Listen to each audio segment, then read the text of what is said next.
This groundnut soup is one of my best creations yet, if I may say so myself.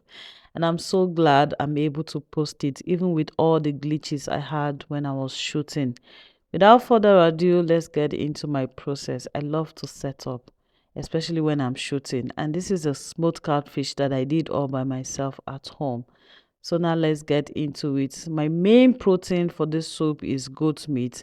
I added stockfish, seasoning, salt, onions, and okpehe as a Benue girl. I do this just to avoid biting into chunk to make sure that it's well blended into or marinated into my soup. So I also went in with Cameroon pepper or Ghana pepper. I don't know, some people call it Ghana pepper. So I covered that to cook. Then I went to soak my smoked catfish to just soften it a bit because it's going to enter late in the soup and I don't want it to scatter too much.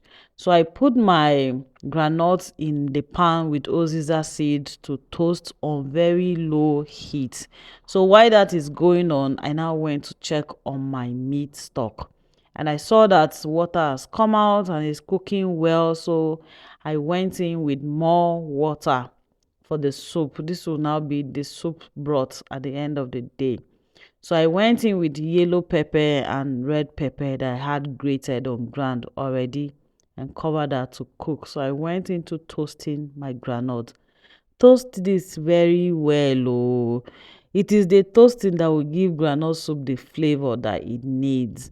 So I put it into my blender and I added so much crayfish. I added crayfish and discovered that that blender was not doing justice. So I changed to a bigger blender that is in the corner. I didn't record that.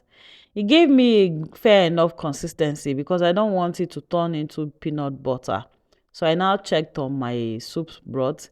I saw that it was ready for the granite. I added that into it and I mix it well just to make sure that everything is spread out. And I went in with my palm oil and also at this point I went in with my smoked catfish. The soup does not have too long to cook anymore, so this is a good time for this catfish to enter. And I gave it another good mix and covered to cook once more. So when I came back to check on it, my soup was looking really good at this point. I tested it and I saw that it still needed more seasoning. It is always good to do this almost at the end of your soup so that you don't over season your soup. And I now went in with my very washed bitter leaf. Do not use very bitter leaf. It will spoil the taste of your granite soup. So I went in with my washed bitter leaf and this is the last step of my soup. This cooked for like 2-3 minutes and before you know my soup is ready. And I had mine with fufu. Which swallow would you have this soup with?